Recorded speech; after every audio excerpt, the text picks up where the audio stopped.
And this, in truth, is a sacred occasion. And it's sacred because we have a woman of such substance and quality that all of us should know who she is. It's unfortunate that during some conversations previously with some young brothers and sisters, and we were referencing Dr. Vega,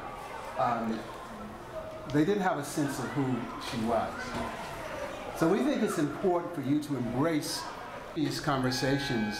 A lot of the young brothers and sisters in this school did not know who Dr. Marta Moreno Vega was. We think it's important for you to know who she is. We think it's important for you to embrace a sense of your culture. And that's why we've asked you here today. This is the crown jewel of our celebration for Latino Heritage Month. And I've never understood how you could compact the culture of a people and celebrate it in a month. So we never try to do that in the village of Harlem. We try and embrace who we are throughout the year, through all of our lives. What I'd like to say very briefly is that in the library we have copies of Dr. Vega's book. I might mention that she is the founder of El Museo del Barrio, and she is the present president of the Caribbean Cultural Center African Diaspora Institute, which incidentally will be moving to Harlem on 125th Street very shortly. Also the author of a book called In the Altar of My Soul. We encourage all of you to read these books. You can find them in many of the branches of the New York Public Library, and certainly in this library you can find copies of In the Spirit's Dance Mambo. Having said that, as I was rereading this book, I came across something that Dr. Vega included in When the Spirits Dance. And it's a quote from Arsenio Rodriguez. Quien soy? Eso me pregunto yo. My Spanish isn't that good, but that translation means, who am I? That is what I ask myself. And our charge to you as young ladies and young men who try to fulfill their lives is to understand who you are. Fundamental to understanding who you are is an understanding that we all are an African people. And so as Dr. Vega comes to you, I share brief words by Langston Hughes. He said, so long, so far away is Africa, not even memories alive, save those that history books create. Save those that songs beat back into the blood, beat out of blood with words sad sung in strange, un-Negro tongue. Subdued and time lost are the drums. And yet, through some vast mist of race, there comes this song. I do not understand. This song about a distant land, of bitter yearnings lost without a place. So long, so far away is Africa's dark face. I thank you for being here, Dr. Vega. Okay.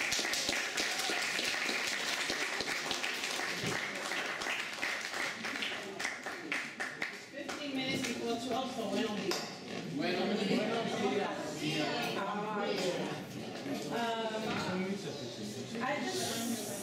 Let's make believe we're in our living room. You know, just talking. It's a little bit packed, our living room is, but that's a good thing. The work that I do is very basic. It's answering who I am. And I figured that an answering question for a lot of other people of who they are.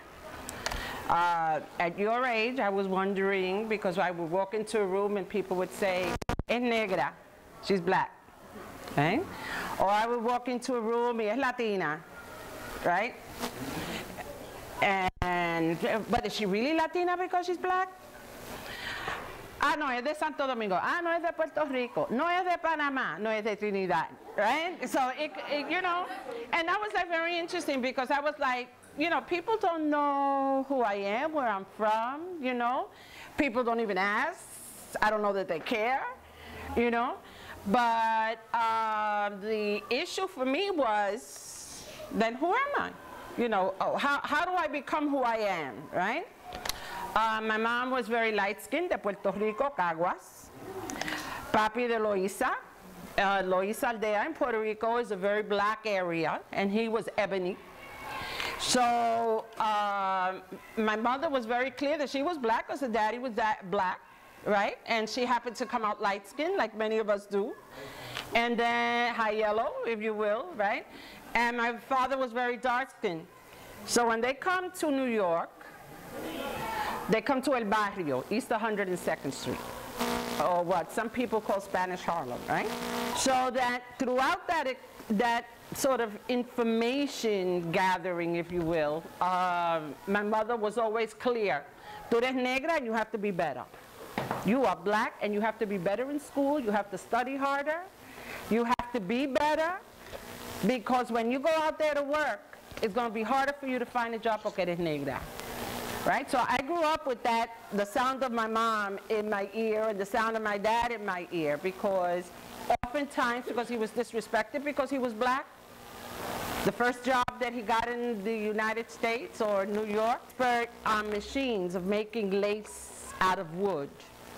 And the workmen stopped working. They said, he cannot touch the machines. This is only for white folks. So that experience and many other experiences made it very clear to him that his children had to be better, had to study hard, had to be as good as we could be. And in that journey, I began to sort of figure out what my journey was and is. And that's when I started studying history. Understanding that this dispersal of Africans throughout Latin America, the Caribbean, right, was immense. You could go to Panama, Peru, the distribution of Africans was immense. And understanding that, I wanted to begin building institutions, and that's how I come to understand the barrio and the work that I'm doing now. Because I felt that the education I was given was a poor education. And I think that for the most part, and you're very lucky to be a Watley, the school system is still failing our young people. Because if you don't see yourself in the material that you're reading, your mama, your papa, your grandparents, your story, that renders you invisible. It renders you invisible because if you don't see something that sounds like you, looks like you, that means that you're less than because you're not part of the story. So I decided that I would create my own story. That's when I started writing books. Because I think that in creating poetry and writing and painting and looking and creating images that look like you and developing a narrative, right, the story that tells your story makes you part of history, makes you part of life. So I'm not a writer. But I wrote a book because who can tell me that I'm not a writer? Exactly. I did, and I'm working on documentaries because I'm not a filmmaker. But I decided, who decides that I'm a filmmaker? So I've done 2 films, one in Cuba, and the other one I'm doing now in Puerto Rico. And the creation of the Caribbean Cultural Center is really that curiosity. Because if you have 3 people that have the same interests that you have, you could create a corporation, a nonprofit corporation. You can create a business. It could be nonprofit or it could be profit making. And the idea of building the center is to have a place where anyone who wants to study African and African diaspora cultures can come and do that work. Anyone can do that work now at the Schomburg. You can go and research your experience, the experience of your people. What we do, and our focus is the arts and exhibitions, performances. We're developing a virtual museum with technology. We're developing an app, and that's a project that some of you may be interested in. We're developing a youth academy because we feel that most of you have phones, most of you have iPads, and you can create designs that float in the air, augmented signs that live in front of reality. So that is, if I have a book, I can create a design that floats in front of the book, and you can see it with your iPhone or your iPad. And you can create your own reality and your own art that floats in the air. And people can see it because they have the app that we're creating. So that's the technology that we're now looking at as part of creating an exhibition that's virtual. And in other words, those images can live in the air, and those images can also be placed in places that don't want you. So let's say if you want your art in MoMA or the Metropolitan, you can create a floating art object that can be placed in MoMA or the Met or the Center, right? With the technology that we're working with, which is called augmented reality. And now I'm in Puerto Rico, and we're dealing with a documentary looking at spiritism. Does anybody know what spiritism is? Espiritismo. Ustedes los latinos tienen que saber lo que es espiritismo.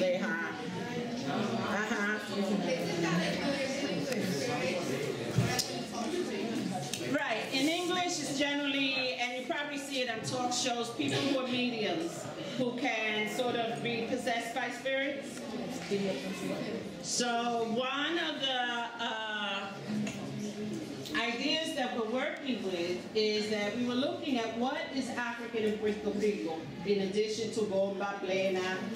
Everybody has a mondongo type of soup, a sancocho type of soup, right? We wanted to see what other areas exist in Puerto Rico that are African-based. So we started looking at mediumship and people who continue this talent or this art or this sacred thought of energizing the environment by calling down spirits, right? So the documentary we're working on is interviewing mediums throughout the island who are doing this work. And it's been very revealing because one of the things that we're finding is that in the south side of Puerto Rico, the Haitian influence has been very powerful, as well as the Dominican influence. And that's as a result of the Haitian Revolution, which is often not talked about. So that work has become very critical. And now we're looking at a conference that we're developing for February that is entitled Redefining African American, right? Because a young lady, I'm sorry I forgot her name, Johnny, just read her poetry, and she was like, people don't think I'm Dominican, and I'm Dominican, right? And what happens is that a lot of people look at this beautiful spectrum without understanding that this spectrum continues to manifest people of different islands, different countries, different influences. And for what's chitlins for one group is cuchifrito for another group, and lo que es mangú, you know, es otra cosa for another group. So that what we want to do with that conference is show the continuity of how food influences all, and how we see the same type of foods. I'll wait for you. I'll wait for you. How we see the different types of foods prepared by different groups, right? So that this information is important because we need to know each other, because we share the same space. So with that, I'd just like to, that was me. If you have any questions, please ask. If you have any comments, I think it would be great, since we're in the living room, to have that conversation. So does anyone have any questions? Yes. What college did you go to and what major did you study? I went to NYU, and I majored in art education, so I became a visual arts teacher in public ed. And then I went on to do my master's at NYU, and I did my doctorate at Temple University. In Philly. In Philly, yes ma'am. Yes. What kind of medicine do you like? Ay, me encanta Tego. Tego Caldero. Tego Caldero.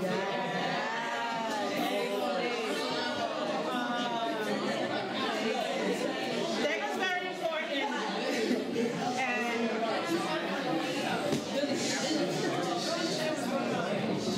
I was very impressed by Tego because I was at a concert in Loíza, in Puerto Rico, where he was performing.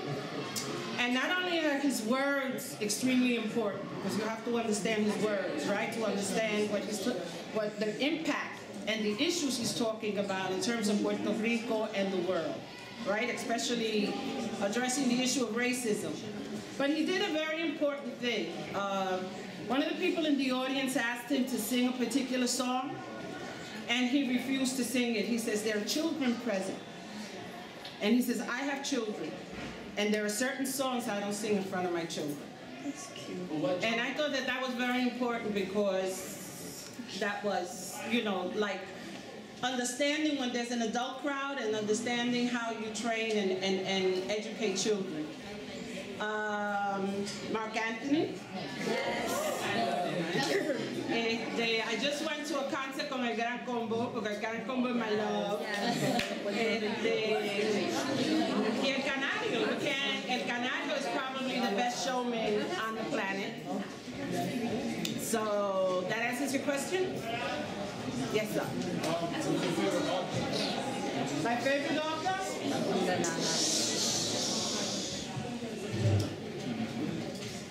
I'm really moved by the work of Juno Diaz and Bell Hooks. The work of Bell Hooks is extremely influential in the work that I do. También the work of Maya Angelou. So it depends sort of like what I'm looking for, if it's a narrative or it's poetry. But I would say if I had to select one person over everybody, it would be Bell Hooks. Any other questions? Any other thoughts or comments? Yeah? Who influenced you in life? Who influenced my life? I would say my mother and my father, but especially my mother, because she was very clear that because of her training in Puerto Rico, that there were certain standards that her children had to adhere to.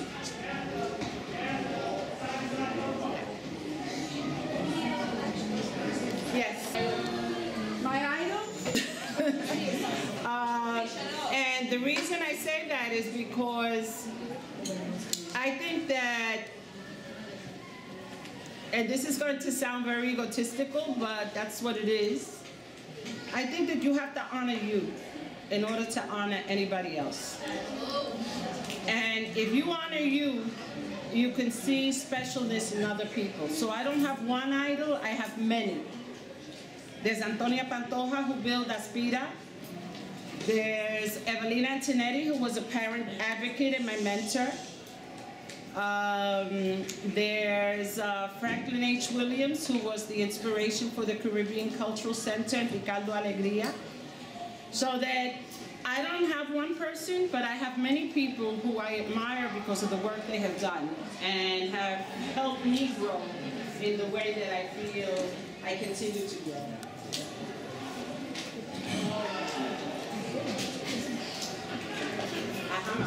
Do you have any words of wisdom? Do I have words of wisdom? Say love you. I would say love you. Because I was in Syracuse University speaking to college students, and it hurt my heart. Because the first thing one of the students said, well, we're minorities, you know, and because we're minorities, we're not like, you know, like other people. And I'm like, no, you're not a minority. And that, when I'm a professor, I'm a teacher, and the first thing I tell my students, if they use the word minority, they fail. They have to leave the class. Because minority means less than in numbers. We're the majority numerically in the planet, and we're not less than anybody. So that you have to honor you and understand that your place in the world is important. And nobody has to tell you that your place in the world is important. You have to tell you that your place in the world is important. You understand? And you have to act it and act upon it. And you have to set standards for you. Not compared to anybody else, but you have to set up standards for you. Because when you set up standards for you, you walk with those standards. And nobody can mess with you. You don't allow anybody to mess with you. Does that help?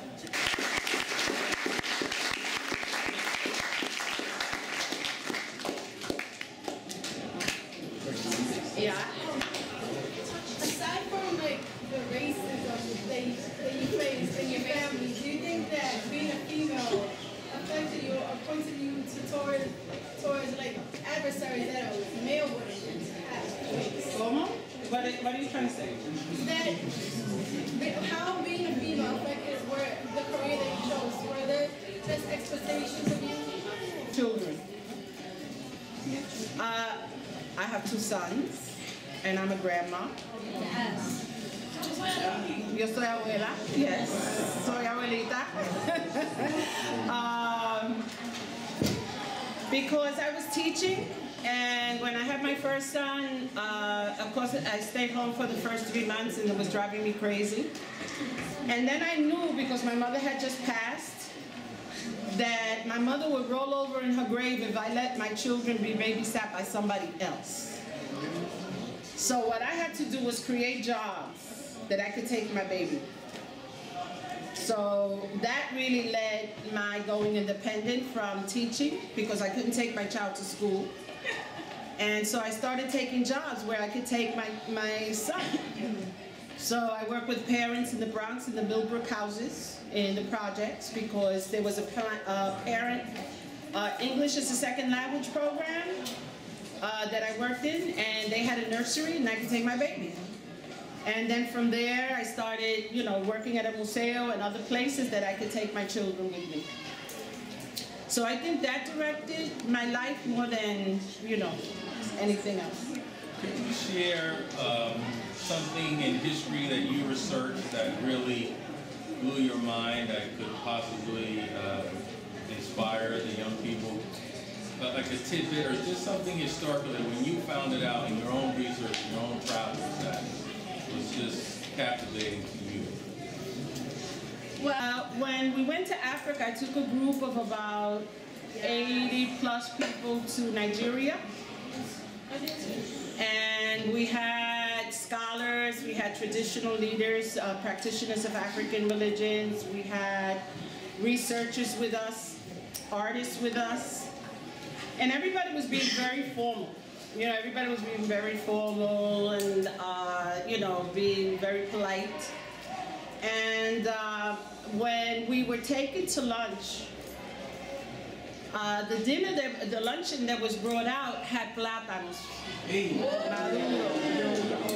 And for most of us from the Caribbean, right, and from Puerto Rico, from the United States, we were like, they have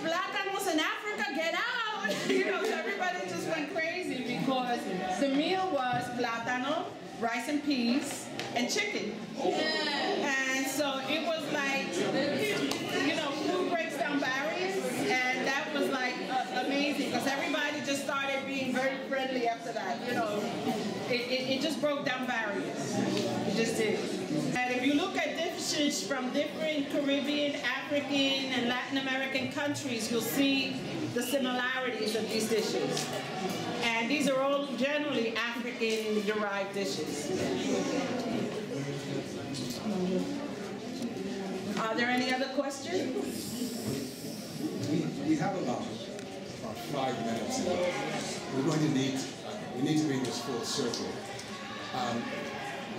So as we prepare to leave and to thank Dr. Vega, if I can just say on behalf of this village, to everyone in this room, because it's been our mantra. This happens to be the conclusion of Latino Heritage Month. But more than anything else, we want you to know that this is a village of people who love you. And I don't use that word lightly. We love you and we care about you, and we want you to sprout your wings and soar. My brother, I'm going to wait, okay? One of the things that disturbs me is when our guest, Dr. Vega, was speaking, some of you felt the need to talk. It's just a matter of respect, my brother. That's all it is. And see, that's one of the problems, unfortunately, that plagues our communities. We don't respect and love each other. We can change the world if we just begin to embrace who we are. And that's why I'm so appreciative of the fact that Dr. Vega, has graciously consented to come every time that we've asked her to come. It's really, really very important. Because despite the presence of a Barack Obama or a Puerto Rican Supreme Court justice, there are still people in the world who look at you and think that you cannot achieve. They don't think that you're intelligent. They don't want to acknowledge and embrace your beauty. That's why we're here. And love might be like a funny word, but I mean that sincerely. You know, I really, really do. I don't know what else we can say to you. Because if you know that you come from a community of people who love you and you love yourself, there's nothing that you can't do. So,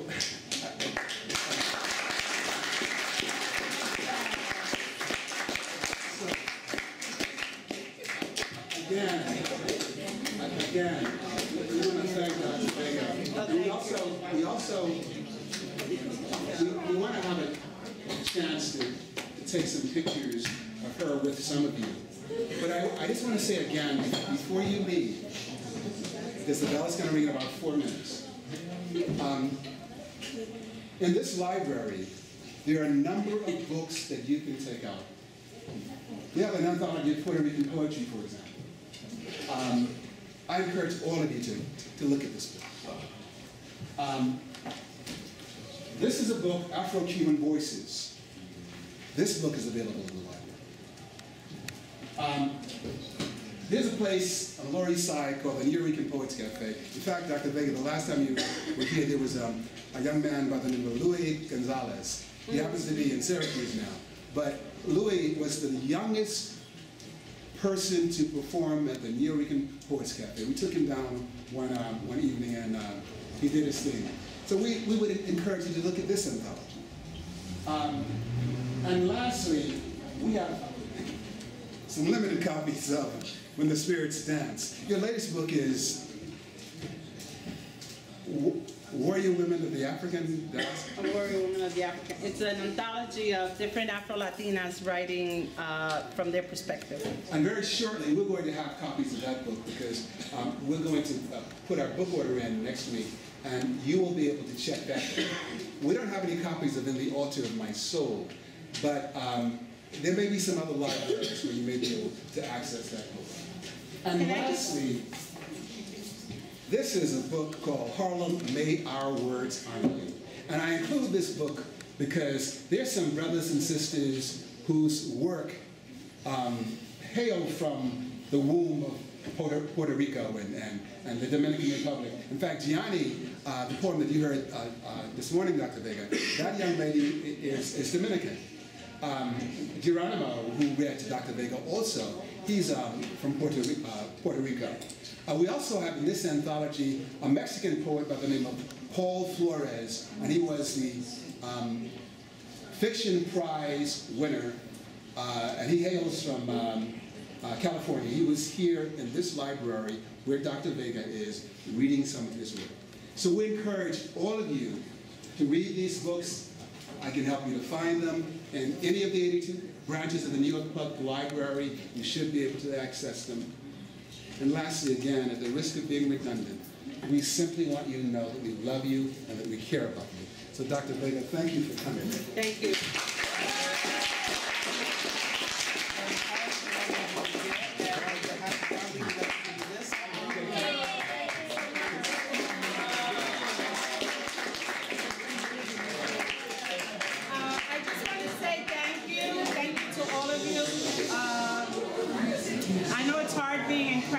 So thank you for the invitation.